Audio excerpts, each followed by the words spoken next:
Muy buenas noches, bienvenido a su programa Acción Positiva de este domingo 14 de enero. Ya como que si fuera nada, estamos prácticamente en la mitad del primer mes de este año 2018, el cual pues de nuevo reiteramos nuestro deseo para la familia guatemalteca que sea un año de unidad, un año de conciliación, un año positivo de salir adelante, que seamos capaces de dejar atrás todos los lastres que nos están haciendo difícil el camino y que realmente encontremos ese camino radiante, ese camino de luz que nos lleve a la Guatemala que nosotros tanto queremos. Este domingo 14 es muy particular, estamos realmente celebrando pues en Esquipulas, en Tacisco, esos Cristos negros que son tan famosos y milagrosos en la historia de nuestro país. Hay toda una historia alrededor de los Cristos negros que se han mencionado en diferentes países, desde México hasta América del Sur, pero los nuestros, el Señor Cristo en Esquipulas y el Señor Cristo Negro de Tacisco, pues no solamente son famosos, milagrosos, sino que son objeto de una gran romería por parte de los fieles guatemaltecos. Pero bueno, esta es una buena forma de empezar el año y hoy, antes de seguir hablando, quiero darle la bienvenida a nuestro amigo en este programa, al doctor Fernando González Davison, quien es nuestro invitado para el día de hoy. Doctor, bienvenido a tu programa Acción Positiva. Muchas gracias, Francis. Aquí es todo un gusto poder estar contigo para tratar el tema de Belice. Hemos hablado tantos temas contigo, diferentes, incluso la historia de Guatemala. Nos hemos juntado para el 15 de septiembre y conmemorar diferentes efemérides y hechos que han sido históricos, ¿verdad, Fernando? Y esta vez pues te agradezco mucho que nos hayas aceptado la invitación de nuevo para hablar de este tema de Belice, que en gran parte está ligado completamente a nuestra historia, porque muchos de los problemas que hoy estamos buscando resolver se originaron exactamente en pasos diferentes de la historia de Guatemala. Pero, Fernando, el caso de Belice es un caso altamente complicado, altamente histórico, en el cual pues muchas presidencias han tenido actuaciones diferentes, desde la corona, cuando establece los primeros tratados con los británicos, cuando se da la explotación del palo de tinta y empieza esa relación. Acá en este programa Acción Positiva hemos hecho varios programas sobre el tema, en los cuales tú también has participado.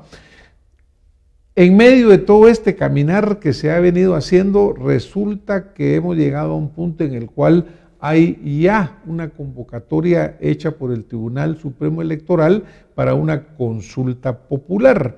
Esta consulta popular será, recuerdo que es en el mes de abril, y incluso ya se han situado fondos para ella. Pero, ¿cuál es tu sensación en este momento sobre el problema de Belice? Y por un lado la historia que tú la conoces muy bien, nos las has descrito aquí varias veces, y cuál sería el punto actual en que estamos. Bueno, me veo obligado a responder con una píldora histórica. Saqué varios artículos por qué Guatemala firmó ese tratado con el Imperio Británico respecto a los límites con Belice en 1859. Resulta que Centroamérica estaba envuelta en una situación en donde su territorio era disputado tanto por Estados Unidos como por el Imperio Británico. Incluso Belice, las costas de Honduras y Nicaragua, la Mosquitia y el río San Juan estaban ya ocupados por los ingleses. Roatán también, entiendo. Y las islas de la Bahía, donde está Roatán.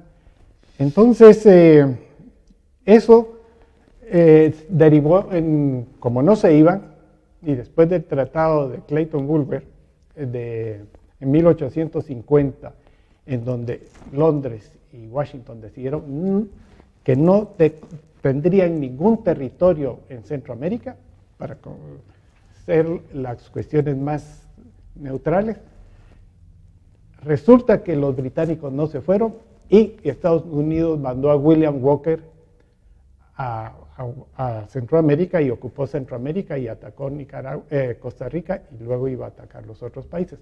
Finalmente Londres dio armas a Costa Rica y a Guatemala, y Guatemala con el mariscal Zavala logró sacar y capturar a William Walker en 1859. Otra repetición de esto se dio y notició Londres a los gobiernos centroamericanos que Walker iba a venir de nuevo a principios del año 859, y por eso quería que a cambio de una ayuda militar firmaran unos tratados de límites, en algunos casos de Belice con Guatemala, Honduras británica, como se llamaba en ese entonces, y Guatemala firmó sin consentimiento libre eso, porque estaba preocupada por su existencia como Estado. Entonces, esta es una de las bases jurídicas que tiene Guatemala para solventar su problema. No tuvo libertad para firmar un contrato que se hace constreñido por otra persona o amenaza, no es válido. Es el uno. Esto fue el señor presidente vitalicio Rafael Carrera. Así era es. quien estaba, digamos, en la presidencia en ese momento, ¿verdad? Así es, y le ordena a su canciller Aycinena que como Inglaterra pretendió del río Sigún al Rastún, que nunca se había considerado, una cláusula compensatoria. Y de esa cláusula compensatoria que Londres no va a cumplir es que vino el diferendo hasta la fecha. Esa cláusula compensatoria, me recuerdo que eran 50,000 libras esterlinas y la construcción de una carretera. Esa quedó ahí como una construcción más o menos para llegar al Atlántico. No se define muy bien, pero era una cláusula que era una vía, digamos, hacia el Atlántico. Que era la más importante en materia de transporte para Guatemala, como lo sigue siendo hasta la fecha. Bueno, de ahí vino todo el proceso que ya todos conocemos, más o menos, que nunca se llegó a ningún acuerdo. Y lo más importante es ahora volver a la actualidad. Tal vez solo, Fernando, para concretar, no se llegó a un acuerdo, quiere decir que la corona nunca honró ni el pago de las 50,000 libras, ni tampoco construyeron la vía, lo cual, digamos, legitimaba el hecho de que el tratado perdía vigencia. Así es. Pero para Belice eso es ese tratado el que demarca sus fronteras, porque Guatemala lo concedió, aunque no haya sido ratificado en Londres el convenio indicado por la cláusula, porque Londres no lo ratificó y Guatemala sí. Ese fue muy confiado Guatemala con el Imperio Británico, y siempre hay que tenerle un poco de distancia a esta potencia. Pero el tema, para entender, es que derivado que no se fue nunca a La Haya a resolver esto, como al final lo propuso ya de manera definitiva con un Belice independiente el canciller Eduardo Stein en 1999, que le envió una carta a su contraparte beliceña que debía irse ya a la Corte Internacional de La Haya para resolver el diferendo. Parecía que eso era el camino, y eso era el camino que finalmente sí, tenían que tomar las partes, pero por alguna extraña alusión, en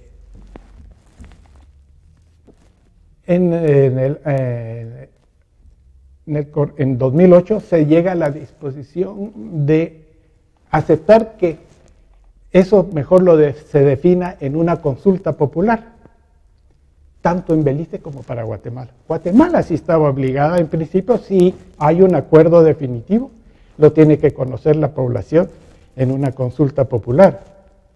Belice no tenía por qué hacer su consulta. O sea que en la negociación que había hecho en el 99, una carta. Sí, pero ahí se hablaba de la Corte Internacional. Sí. Cuando se da el siguiente paso, se habla de la consulta popular. En 2008. Eso es una diferencia, ¿no? Muy, muy grande, porque la consulta, como establece la Constitución, y si podemos enfocar ahí en algún momento el artículo, dice que se debe ir a una consulta popular cuando se haya resuelto de manera definitiva este diferendo. Y lo que se estaba haciendo desde el 2008 y avalado por todas las instancias que luego vinieron aceptando esto, hasta la convocatoria para hablar de la consulta popular, es que es inconstitucional, por la sencilla razón que la población no va a ser preguntada por un arreglo definitivo, como ordena la Constitución y la defensa de los intereses nacionales, porque se está planteando que es una decisión que tal vez decidirá la Corte Internacional de la Haya, pero el pueblo no sabe cuál va a ser esa consulta. O sea, no es como la Constitución lo indica muy bien cuando habla, dice, todo acuerdo definitivo deberá ser sometido por el Congreso. Así es. Estamos hablando de que esto es una posibilidad de una resolución que tome la Corte Internacional. Sí, en un momento dado. Entonces, lo más importante, y esta es la situación actual, que la inconstitucionalidad es evidente y ameritaría un amparo realmente en su momento, porque no solo se están dilapidando, como se diría en nuestra lengua, los recursos de más de 300 millones de quetzales que tanto urgen para los hospitales y otras cosas, sino que vamos a una consulta popular inconstitucional. Ahora, por ejemplo, Fernando, veo tu punto, claro. Obviamente, pero esto ya pasó por el Congreso, esto ya pasó por todo, y como te cuento, pues mire, ya incluso el tribunal hizo su convocatoria siguiendo este proceso. ¿Es todavía pertinente o es todavía oportuno un amparo? ¿O va a ser encontrarse ante una maquinaria que ya va caminando y puede no aceptarse el amparo? ¿Cuál sería la situación? Porque si acuérdate tú que pues las leyes a veces son sujetos de criterios y de cómo alguien lee cierta palabra, ¿verdad? Porque yo, como lo planteas tú, pues sí lo veo, la claridad habla de un acuerdo definitivo y este no lo es, ¿verdad? Pero ¿ves razonable que pueda detenerse este proceso vía el amparo? Yo creo que sí, en la medida que tengamos depende a dónde pueda irse un amparo, que podría ser a la Corte de Constitucionalidad o la Corte Suprema de Justicia. Porque lo importante de este amparo que podría suscitarse y que deberíamos en alguna forma apoyar, es que no podemos ser indiferentes. Demasiado tiempo el guatemalteco ha sido indiferente y tenemos un Estado colapsado en donde el reflejo de esta consulta popular refleja enteramente nuestro Estado fallido, por la ignorancia de los que nos han gobernado, la ignorancia de los que han estado en Cancillería siguiendo este tema, su indiferencia, su poco patriotismo, en donde acá inclusive si se da esta consulta popular, en donde Guatemala dice que sí a la pregunta, las pruebas son evidentes que Belice va a decir que no, porque no tiene nada que ganar. Y si Belice dice que no vamos a ir a la Corte Internacional de Justicia a resolver este diferendo, porque para ir a la Corte Internacional las dos partes tienen que estar de acuerdo. Eso pareciera de aquellas jugadas de ajedrez que te ponen un jaque mate, pues en el sentido de que para fin práctico pareciera que van perdidas. Vamos perdidos. Entonces para mí tiene algo de 600 millones de quetzales después. Sí, la palabra puede ser muy dura, pero es la irresponsabilidad de los que nos han gobernado, de los que han estado en altos puestos en Cancillería. o en el Congreso, que ni siquiera cuando se dio esta serie de acuerdos y decretos, tanto en el Congreso como en el Tribunal Supremo Electoral, que son como autómatas, solo firman y no saben ni qué están firmando. A la fecha estoy seguro que ni siquiera se sabe por qué es que vamos a hacer la consulta popular. La mayoría de abogados, colegas míos, no entienden esto. Pues es lamentable lo que tú mencionas, ¿verdad, Fernando? Porque obviamente pues la implicación de Belice, como te comentaba en un inicio, acá hemos tenido varios problemas en los cuales distinguidos amigos profesionales han venido a señalar pues la importancia que ese territorio realmente tiene o tendría para Guatemala. Por ejemplo, un punto que también se señala mucho es de que los tratados de que estamos hablando acá desde los tiempos de la Corona, el Tratado de París, el Tratado de Amiens, etcétera, esto lo que mencionan es la parte territorial, pero que en ninguno de estos tratados está incluido ni la parte marítima ni la parte insular.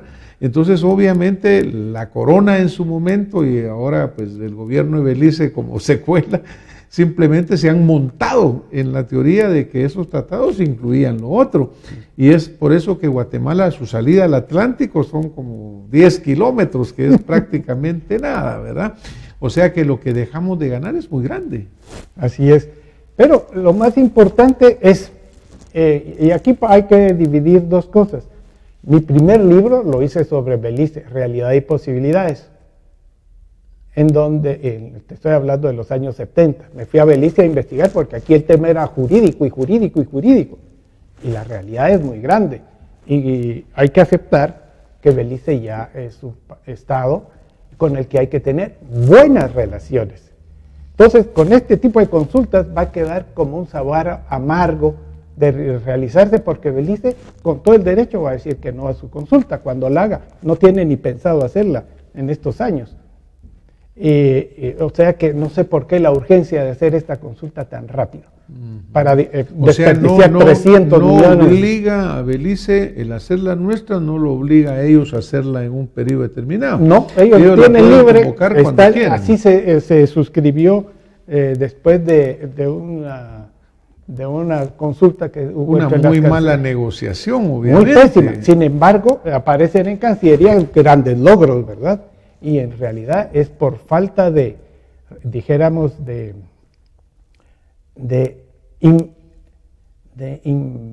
ponerse a conocer bien el tema.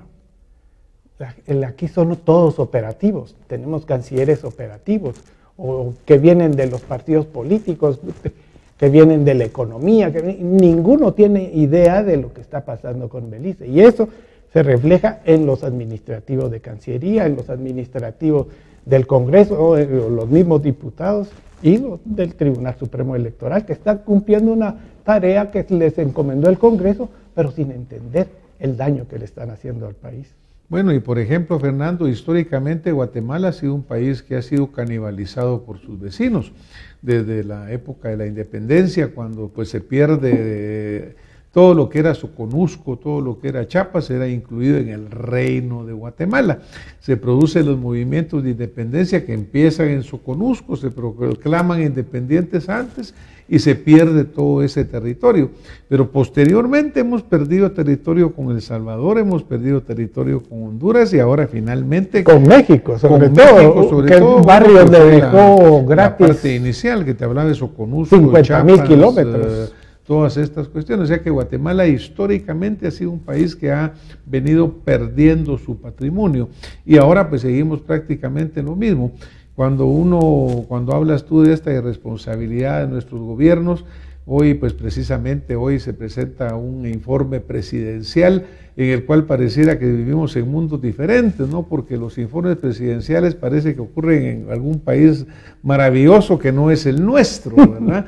En donde las realidades siguen siendo la pobreza, sigue siendo el atraso, sigue siendo la ignorancia, sigue siendo la incapacidad de nuestro gobierno para funcionar y servir verdaderamente al ciudadano. Pero cuando hay los reportes y los informes se lo ponen como grandes logros, cosas que verdaderamente no lo son. Imagino que van a poner ahí como una gran, como un gran logro el traslado de nuestra embajada a Jerusalén. Y esto está ya siendo muy dañino para nuestros productores de cardamomo, o van a hacer alusión a que la consulta popular es un logro también respecto a Belice, y es todo lo contrario, como estamos viendo en este programa. Y eso me lleva a mí a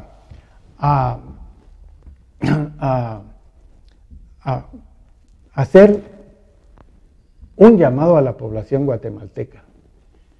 Apoyen el amparo que se va a presentar en un momento dado contra la consulta popular, porque riñe con la Constitución, riñe con los intereses nacionales que la misma Constitución en el artículo 19 transitorio indica que debe defenderse en el caso de Belice, y sobre todo tenemos que unirnos contra la incapacidad de quienes nos gobiernan. Pensemos, doctor, que resulta con que este amparo procede y se acepta y se interrumpe el proceso. Primero nos ahorramos un platal. Pero ¿cuál es el camino entonces? O sea, ¿cuál sería el camino legítimo a seguir? Si no es una consulta, ¿cuál sería ir a la Corte Internacional? ¿Cuál sería el camino que debíamos de seguir? Porque lo que no creo que debamos de hacer es aceptar la pérdida de nuestro territorio. Sí, y la pérdida de ir a la Corte Internacional de Justicia, que estaríamos posiblemente perdiendo esa oportunidad. Es que en el 2003 se hizo por parte de la OEA una recomendación que era muy similar a la del doctor Eduardo Stein, solo que la amplió, porque entre el 2000 y 2003 se llegó a una conciliación con varios árbitros de por medio, que a Guatemala le dejaron 0 pulgadas de territorio beliceño. Entonces no se aceptó. Pero entonces la OEA recomendó ir a la Corte Internacional de Justicia o bien a la Corte Internacional de Arbitraje, que es mucho más económica, porque es expedita. Ahí se concilian algunos árbitros y se presentan. Tendrá costos, pero no comparables. No, lo otro es carísimo. Ir a la Corte Internacional, estamos hablando de 5 o 10 millones de dólares, y esto no llega ni al millón. Bueno, y aparte de eso, estamos hablando de esa consulta popular que ya hemos visto que son, pues se hablan de diferentes valores. Casi 400 millones 400, o más. 400, 500 millones de quetzales, que aparentemente, por lo que estamos oyendo hoy acá, va a ser estéril, porque Guatemala puede decir sí, puede decir no, pero eso no obliga a Belice a hacer su consulta. Entonces, igual nos quedamos con un resultado que tiene 0 producto. O sea, estamos ante una consulta donde nada definitivo va a resolver la población votando sí o no. Y lo que entonces procede es que Guatemala, su Cancillería, por este amparo o lo que sea, o inclusive podrían ser las mismas autoridades, si son responsables de frenar esta consulta popular por inconstitucional, porque que se den cuenta de que están haciendo un grave error a Guatemala y pararla. Y cuando de tú esa dices manera, la autoridad, ¿qué autoridad sería? ¿La presidencia, el ministerio? Exacto, ¿Quién? puede ser de las instancias que tuvieron participación, desde el Ejecutivo hasta la Corte, al Tribunal Supremo Electoral o el mismo Congreso. Todos tienen. Pero el camino a seguir sería, y creo que en beneficio de las dos poblaciones, tanto de Belice como de Guatemala, porque llega uno a Belice y detestan a los guatemaltecos, porque siempre les estamos jugando una jugada que ellos creen que nosotros somos los malos de la película. Pero en realidad ha sido mal manejado el tema, porque lo importante es tener buenas relaciones con Belice, pero aparte es el diferendo jurídico, como quedó establecido desde que Guatemala reconoció a Belice como Estado y tener buenas relaciones. Y dentro de esa manera óptima, el camino es convenir con Belice que vayamos al tribunal, a la Corte Internacional de Arbitraje, para solventar esto de la manera más civilizada y pacífica posible para bien de nuestros pueblos. Dentro de estos convenios que se han hecho, pues el espíritu que ha prevalecido siempre ha sido el fomentar las buenas relaciones, ¿no? Porque obviamente no solamente tenemos lazos históricos, también existen lazos comerciales, lazos demográficos, porque una gran cantidad de la población que vive en Belice incluso es guatemalteca en sus orígenes, ¿no? Y, o sea que siempre ha existido ese espíritu de hacerlo así. Sin embargo, verdaderamente Belice, viéndolo como se ve, no tendría ningún interés en ir a ningún arbitraje porque para fin práctico ellos no quieren perder nada. O sea que va a ser bien complicado. Doctor, el tiempo en televisión parece que agua porque se corre muy rápido y estamos ya llegando muy cerca del final. ¿Cuál le dirías tú que quisieras dejar como tu mensaje más importante al guatemalteco, a nuestros funcionarios, para que esto que estamos hablando acá resulte en una acción positiva que sea en beneficio, primero, del ciudadano guatemalteco, de su patrimonio, que no se gaste plata que no va a ir a ningún lado, y por otro lado, en busca de la buena voluntad? ¿Cuáles serían tus últimas conclusiones y recomendaciones? Bueno, yo creo que tenemos que hacer un alto en esta consulta inconstitucional y mantener excelentes relaciones con Belice y como lo hacemos con todos los vecinos, al tiempo que definimos una nueva forma que Belice y la comunidad internacional reclaman a Guatemala, que hagamos un esfuerzo por negociar, pero no de una manera tan absurda como la presente, sino de una manera ecuánime entre las dos partes, porque el resultado tiene que ser un acercamiento entre los dos para definir eso. Y eso es mi llamado a buscar una nueva vía, que llevamos ya más de 100 años en esto y perder 1, 2 o 3 años más no va a ser diferencia. No va a ser diferencia. O sea, va a ser diferencia en el bolsillo de los guatemaltecos, porque como bien mencionabas en algún momento, ese dinero que se va a perder realmente en este proceso estaría mejor invertido pues en escuelas, en hospitales, ¿no? Y luego, pues obviamente, siempre es mejor una buena negociación que un mal lío, según dicen los abogados. Así que, bueno, nos vamos a tener que ir hoy. Muchísimas gracias por tu aportación de nuevo. Es siempre un gusto tener al doctor González aquí en este programa. Es un diplomático con una carrera muy importante contribuyendo a las buenas relaciones de Guatemala en diferentes países del mundo, un autor muy prolífico que ha aportado muchísimo a la literatura y que obviamente pues su opinión, su consejo, su análisis es muy bueno, muy brillante y muy recomendable que lo escuche usted como nuestro auditorio para hacerse su propio criterio, nuestras autoridades para también hacer análisis que sean positivos. Muchísimas gracias por habernos acompañado esta noche, por ser parte de esa preocupación por esa Guatemala mejor y pues nos vemos la próxima semana con más acción positiva. Muy buena noche.